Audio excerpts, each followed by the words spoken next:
Hello and welcome to the Sports Perspective. I'm Hayden Grove. And I'm Jordan Elwood. Hayden, what did you think of John Wall winning the dunk contest?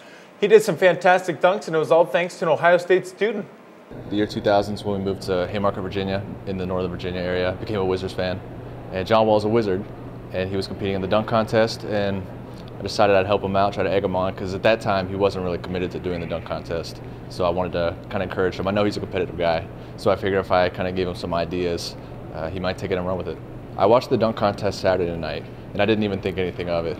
I woke up Sunday. I was actually home that weekend. I went home, and before we went to church on Sunday, I was checking on my Twitter, and I saw an article of John Wall, and it was a quote, and he said, one of my Twitter followers sent me a video, and I used the dunk from that, and it kind of piqued my interest a little bit. So I checked my Twitter, and I realized that I had sent a tweet like that, so I got pretty excited.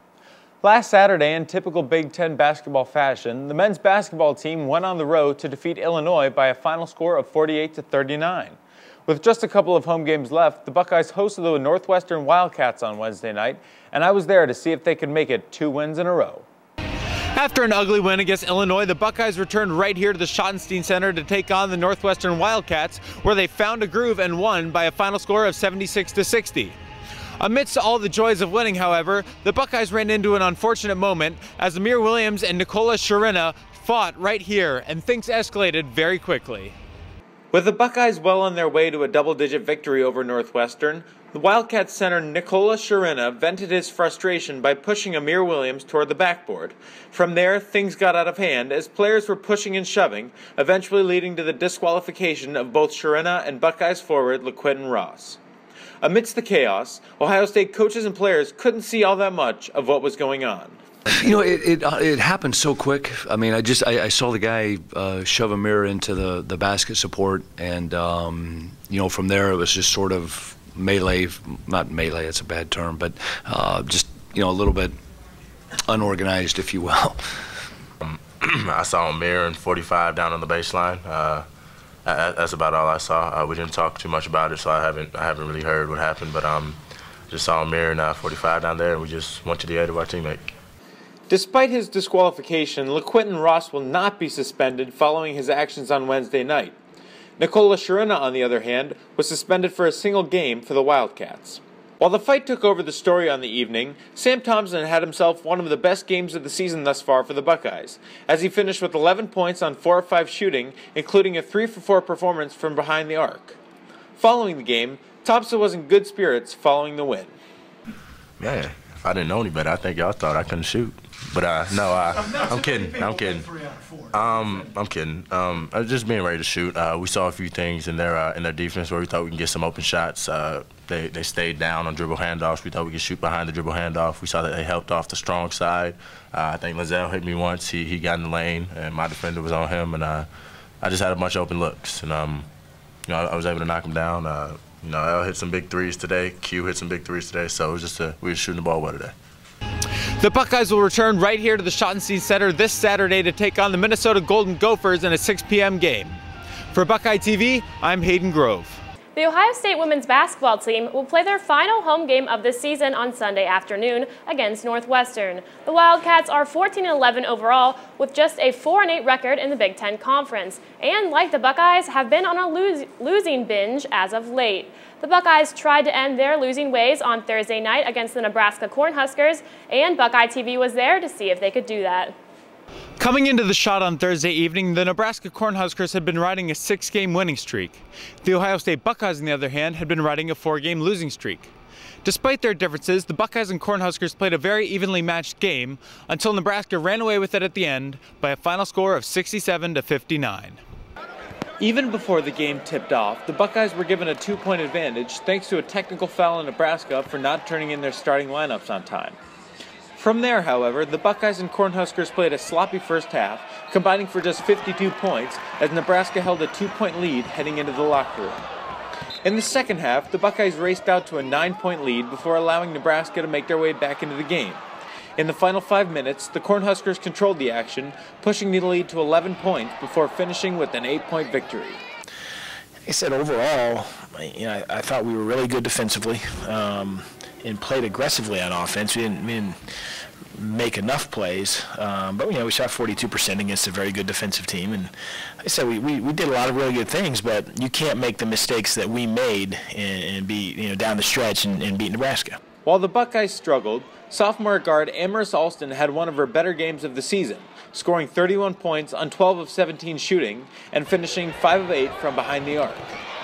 Well, I thought her shot selection was really pretty good. She didn't take any bad shots, and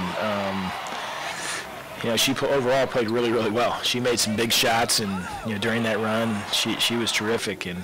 But we have to have other people step up and make plays with her in a game like this. She's having a great year. I mean, she is having a phenomenal year. In terms of her passing and her scoring, I don't think, we knew her passing skills coming in were exceptional. But I knew she could score as well, but maybe not at the rate that she has been. For the Cornhuskers, the two-headed monster of Jordan Hooper and Ohio native Rachel Terrio combined for 50 of Nebraska's 67 points on the evening.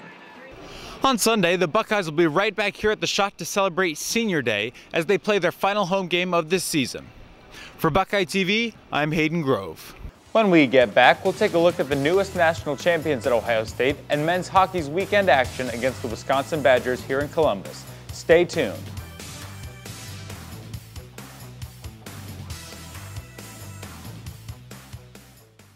This past weekend, the Ohio State men's tennis team and legendary head coach Ty Tucker won the ITA National Team Indoor Championship in Houston. In the tournament, the Buckeyes faced 4 of the top 25 foes and 2 top 5 teams, making it to the championship matches against the University of Southern California.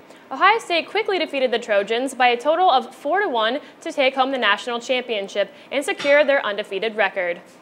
While men's tennis was in action, the Ohio State men's hockey team kicked off a weekend series against the Wisconsin Badgers here at the Schottenstein Center, and sports director Franz Ross was there to cover all the action. After 2 straight shutout wins against Michigan State last weekend, the Ohio State men's hockey team made sure that they would end the game in regulation tonight with a 2-1 victory against Wisconsin. Ohio State started off hot in the first, outshooting Wisconsin 14-6 and also scoring 2 goals.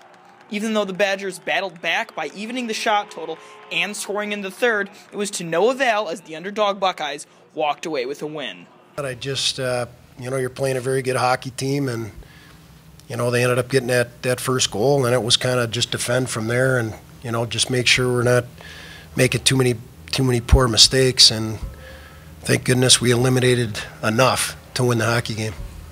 We're not trying to sit back, really. We want to keep on pressuring them, but we gotta be aware of what we're doing out there, playing smart and not making too many mistakes. Like Coach said, they got a lot of good players on their team, and if we turn it over, they can transition and it could end up in the back of our net. So we got to make sure that we kept it going here. So. Perhaps the unsung hero for the men's hockey team is the goalie Christian Fry, who had an impressive performance against the Badgers in getting 29 saves and only letting in 1 goal. Yeah, I mean, it's like a broken record right now, but I mean, he's been very good. He's been solid. He stays quiet back there. I mean, he not only makes the saves he's supposed to, but he comes up with some of those saves, spectacular saves as well. So, he's got the momentum right now, and we just hopefully can continue to ride it a little bit. After tonight's win, the Buckeyes increased their win streak to 6 games, the longest of this season. Yeah, I mean, our feeling's good right now. I mean, all we have to do is keep going. We're saying, 6 is not a streak. We got to keep going here. So, 6 is a fluke, 7's a streak, so we got to go. The Buckeyes still have 1 more game against the Wisconsin Badgers, who are ranked number 8th in the country and number 2 in the Big Ten. We'll see if the Buckeyes can pull off another upset. Until then, I'm Franz Ross for Buckeye TV. Following their upset win against Wisconsin on Friday, the Buckeyes again hosted the Badgers the next night, but were not as fortunate this time as they fell to Wisconsin by a final score of 4-2. Wisconsin came out determined to end the Buckeyes' 6-game unbeaten streak as they scored 2 goals in the opening period. Buckeyes freshman forward Nick Schilke scored the only goal of the second period to take the game to 2-1. Schilke was assisted by junior forward Ryan Dzingel, who notched his 100th career point with that play.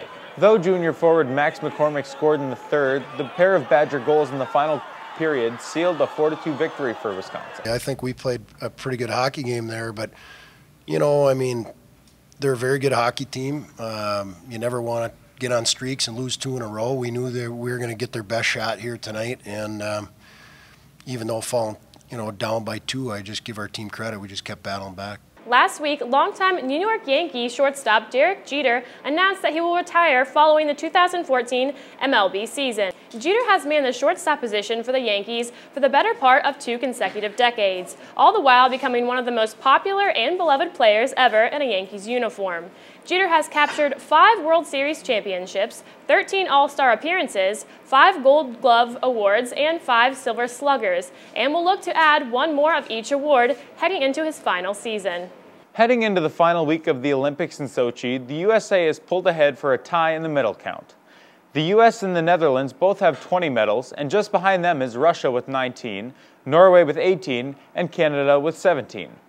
Making history for the United States are ice dancers Charlie White and Meryl Davis, who brought home America's first ever ice dancing gold.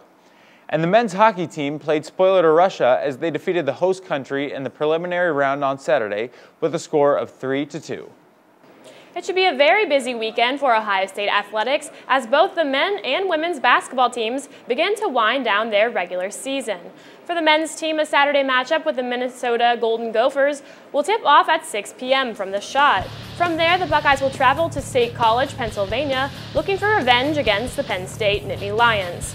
The women will play their final home game of the season against the Northwestern Wildcats on Sunday at noon before heading to Iowa City to take on the Iowa Hawkeyes on Thursday night. Well, Jordan, as we just touched upon, the United States men's hockey team played a really exciting game this weekend. Did you get up at 7 a.m. to watch it? I did. I got up to see it, and of course, the shootout at the end was the most exciting part, so I'm really glad I did. Well, thanks so much for watching this week. Be sure to like us on Facebook and follow us on Twitter. Have a good evening.